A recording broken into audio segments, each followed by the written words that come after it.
Because it doesn't matter if we're doing like 500 episodes, 600 episodes, 4,000, 1 million subscribers. There's always be one thing going down on Cruise Control every day, in, out, roundabout, and that is a lot of breaking news. Come on.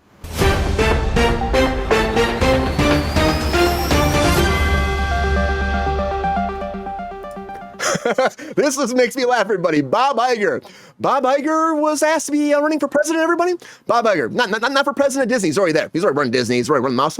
He's already doing that. But Bob Iger was asked, apparently by the DNC, to run for president because he looks the part. He looks the part. That's what they said. One of the top chief executives there said he looked the part, and he laughed. And he apparently thought about it back in 2020, where he was like getting, Oprah was like, you should run. He said he actually thought about it. Then, of course, a lot of stuff changed during 2020. And then now he's like, it's a joke. He says, why should I run? And when they said, well, you look the part, he's like, that's just ridiculous. And again, he's got a lot going on. He's trying to retire guys. Do we want the president of Disney? People are back and forth. It's already political enough over Disney. He doesn't want that anyways. Let him be. Let Iger be. He needs to retire, guys. Let him retire. I don't want to see that as much as I don't want to see Chick-fil-A bring a streaming service forward. A streaming service. It just doesn't make sense to me. But maybe it'll be great. Maybe it'll be great. Chick-fil-A is moving forward, and they're already controversial in a lot of ways. A lot of stuff they push forward. And again, for them to do a streaming service, I heard this and I looked twice. I'm like, is this the true thing? But they work with Hollywood production companies and studios to create a family-friendly, mostly unscripted, original series streaming service. What's it gonna be called? The Cluck Cluck, the Chick Cluck. We already get the Peacock. What do you call this one? The Peckety Peck. I don't know. Peck it up all day. We'll workshop that shit for them. But they already had a game show they already put money into and produced. The Wall, NBC's The Wall. They put money into that. They also put money into 13 Reasons Why, and they actually helped produce that as well. So they do have some work in the production world, and they're also trying to push forward these $400,000 reality-based series for their production company, and they want to make their own service. Will it work? Will it not work? We'll have to wait and find out. They're working on animation shows too. They got Top Gear and X Factor alum Brian Gibson to run the whole thing. He's the head of programming now at Cluck Cluck Productions, whatever I'm going to call this. And we'll see where it goes. Does anybody remember South Park COVID? I mean, they were all in the future. Jordan, I want a name, Jordan. Yeah. If you're a Chinaman, I need a name for Cluck Cluck Productions or Chickity Chick Flicks. Let's see, a Chick Flicks. I mean, that's problematic. I think that's not. It's just that's a 50% audience. Yeah, yeah. It's Lifetime. We already got Lifetime. I don't know. We'll have to wait and find out. But Chick-fil-A is producing their own network, and will that work out? Will it not work out? I'm not sold on this. Maybe it'll be great. It's not certain yet that it'll happen. And also, like White Collar coming back is not certain, but there is a script because Matt Baumer came forward and said he read it. He said it's fantastic. So if you're a friend of that show and you're excited after 6 seasons, another one is moving forward at least in script form, and that's always a good motion. And it could lead to this show actually coming back and a revival happening where he would come back to play his character too. And on top of that, his co-stars Tim Takei and Tiffany Thiessen might come back as well. That's the idea. Will it happen? We'll have to wait and find out. But Baumer says the script is fantastic and he's super excited about it. Again, it's like, we'll have to wait and see. It could all fall apart very easily, just like this Paramount deal could all fall apart. Because now, as we talk about this whole week, we have a new bid in. And of course, they had this whole grace window in there where they could actually take other bids. And at the very end of this period, we got this proposal that came forward from investor Edgar Brofman Jr., who said, I'll give you $6 billion as opposed to $2 billion. $6 billion. And like $2 billion that is going right in the pocket of Redstone. So why would Sherry not take this deal? I don't know. But Skydance is not happy about this because now they've extended this whole negotiation period for 15 more days. And Skydance says that Paramount's in breach of contract. In a letter from its lawyers on Thursday, Skydance said to Paramount that, okay, guys, you've breached terms of the merger agreement after the two companies met last month. And because of that, their whole go shop thing, extending it could lead them to pull out the whole deal exactly. And then that'll be it. But if you pull the deal out, they're got a deal for $6 billion on the table. You're just hurting yourself. You should be like, hey guys, we're better over here. We can actually help make this continue forward and keep the legacy as opposed to like, we're going to run away like Like, that's not good business. I don't know. We'll have to wait and find out. That deal might fall through. Skydance might end up not running Paramount. It might be this whole new business. We'll have to wait and find out. It keeps changing. But Paramount is not caring. They're still pushing forward because they're still greenlighting productions like Drew Barry's. Her talk show is going to move forward now for a season 6. Now, season 5 is going to air in not too long, September 9th. And on top of that, Drew Barrymore said, I'm going to give some more social distancing in season 6 because people are getting me some trouble. I'm too touchy-feely. I'm too close. I know COVID happened, but I will give some more space. You can't hug everybody. I get it. I love hugging people. I'm a hugger. 100%. You come to me, I know you. I'm like, give me a big hug. Let's go. But sometimes people don't. Yeah, I know. Round applause for huggers out there. Round applause for huggers. And she said, I will not hug you just because. I will give you some space so you can be comfortable on my talk show. It's going to hurt me. I'm going to try my best, but Paramount is moving forward with this.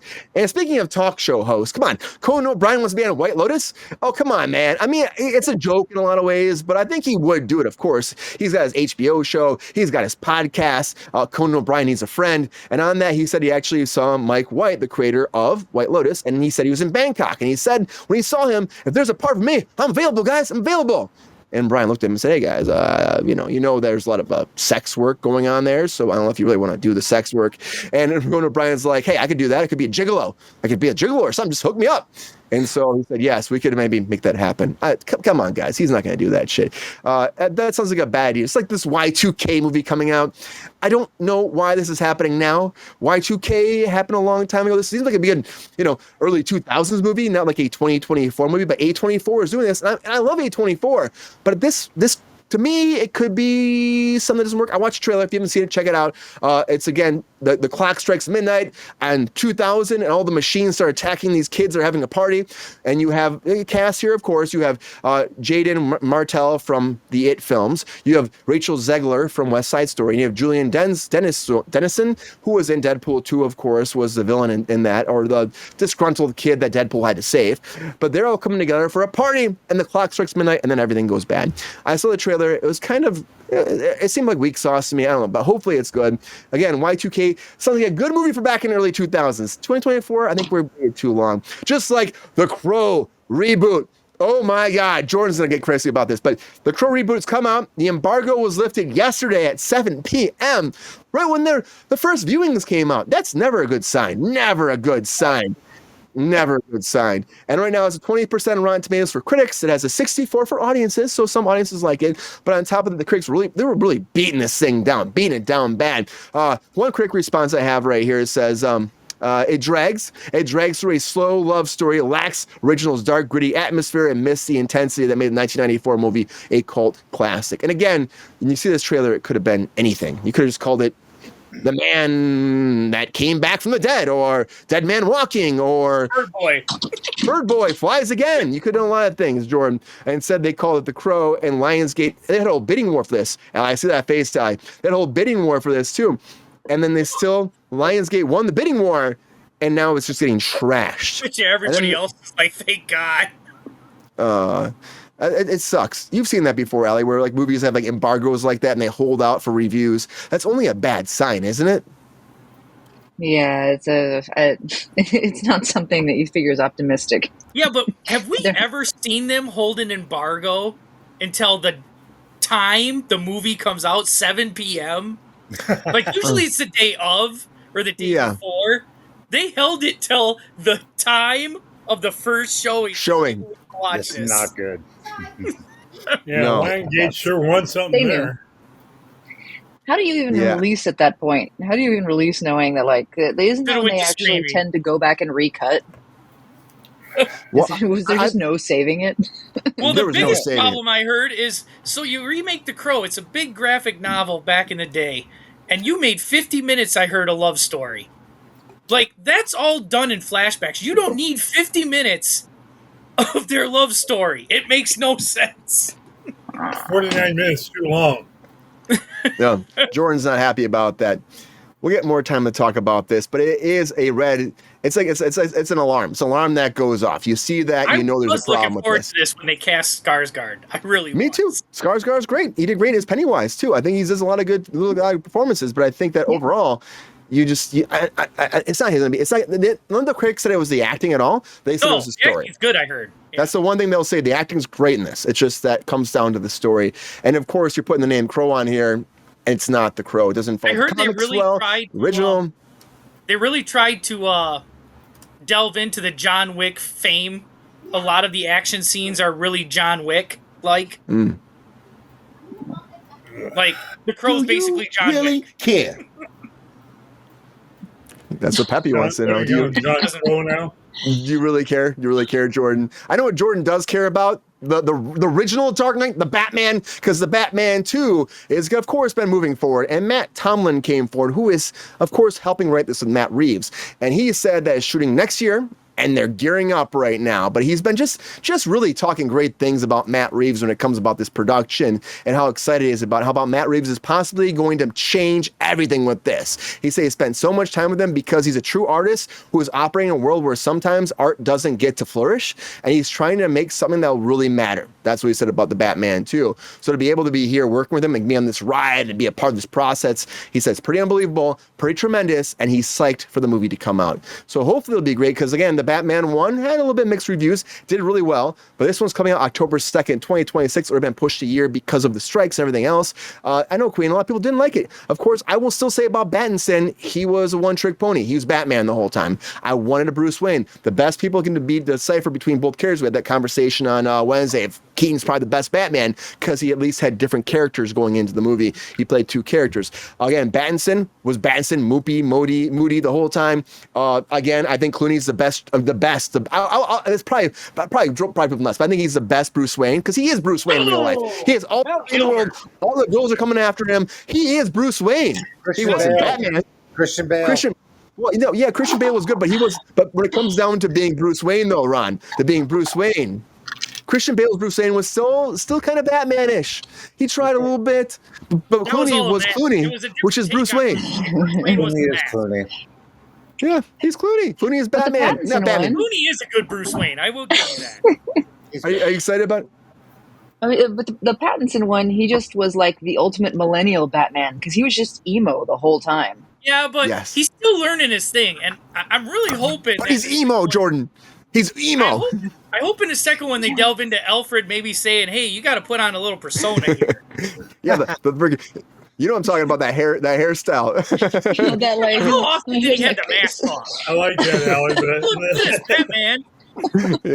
Yeah. I'm just excited to see who. I know, but who's he going to fight? Which monster of the week is he going to fight this week? But speaking of Monsters is coming out, everybody. That's right, Monsters is coming out. Ryan Murphy's production of season 2 of American Crime Story with the Menendez brothers. Finally have a release for this, September 19th on Netflix. It will be coming out. The follow-up to Dahmer, of course, which did really well with Evan Peters. Shout out to Evan Peters, friend of the show. I love Evan. He's so fucking fantastic. Shout out to Evan Peters, friend of the show.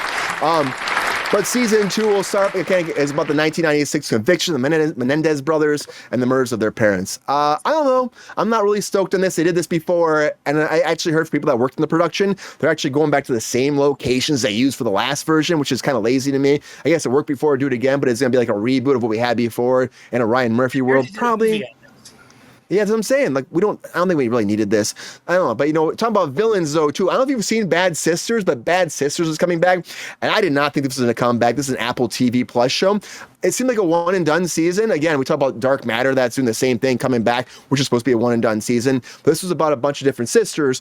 But they're, there's one guy that's been sleeping with them, beating them up, having affairs with each individual of them, like trying to murder them. Like, crazy stuff happens in this show. But now we're getting a second season after they murder the husband. They murder him. I don't want to give too much away. It's crazy shenanigans that go down in this whole thing. But now they're getting a season 2, and it's starting and not too long. I didn't know this was even happening, but November 13th, the new season's going to drop 2 episodes, and they're going to have an episode every week until December. It's crazy. But, it should be good. Then this cast is phenomenal. The premise is interesting. It really shines light on a monster that really is just really hurting people in a way that you kind of want him to die. And he does die. Now this new season will be investigating them, I think, too, to see what actually happens. But marital problems are always an issue that can be fascinating on screen, I think, We do a lot of comics or a lot of shows like this. But speaking of marital problems, something I'm not happy to talk about or excited to talk about is Joey Lawrence is getting divorced. And of course, I have known Joey for years. I worked for Joey for multiple years. I'm listening. Joey, great guy. He just, he's his second marriage. I remember his first marriage, he got married at Disney World in Florida, and they had all wear white. He always talked about that. It was very fascinating. I'm like, you got married at Disney World. That's awesome. But now at 48 years old, he's getting divorced again from his wife, 37, Cope, and she put everything forward. She says, you can see irreconcilable. How do I say irreconcilable? I've already been having a few drinks. Irreconcilable. Yeah, there we go. Shout out for everybody helping me out. This is how I speak tonight because I can't speak tonight. Thank you so much. Big words are tough, Brian. Oh, God, it's so bad tonight. But she waived all rights for spousal support, which is one thing moving forward. And she's actually seeking sole physical custody of their daughter and asked Lawrence only to be allowed for visitations at her discretion. Which is like really tough too, of course. You have a young daughter. That's going to be tough for Joy moving forward. Who knows what's going on behind closed doors, why this is coming forward, but we'll have to wait and find out. She also said that until their daughter is old enough to consent, she only wants to be around Joey for like limited times. And then when she's 3, then she'll be able to actually be with Joey for multiple days in a row, maybe 2 at most, no long-term extensive times. And then it has to be under certain guidance that he has to be there and not when he's actually traveling or doing shows, and nobody that's beyond actual like close family there, and unless it's approved by her and the family. And she said that this is a step moving forward for her for a time where you don't really realize that freedom is necessary, and it is for her. So I feel bad. She said some things deserve a second chance, and some things are a miracle in disguise. Some things are detachment long needed. Clarity is brought to blurry eyes, she said. So I feel bad for Joey. He's a good man, and I think whatever happened here, we don't know. Who knows behind closed doors? You know people so much as you work with them, you know them, and you love them for who they are on the workforce. Besides that, I hope that everything's going to be okay between him and his ex-wife now at this point, and for their daughter, who deserves the best. She deserves the best because she came in this world for a reason. But a lot of breaking news, everybody. A lot of breaking news. Not a good thing to talk about.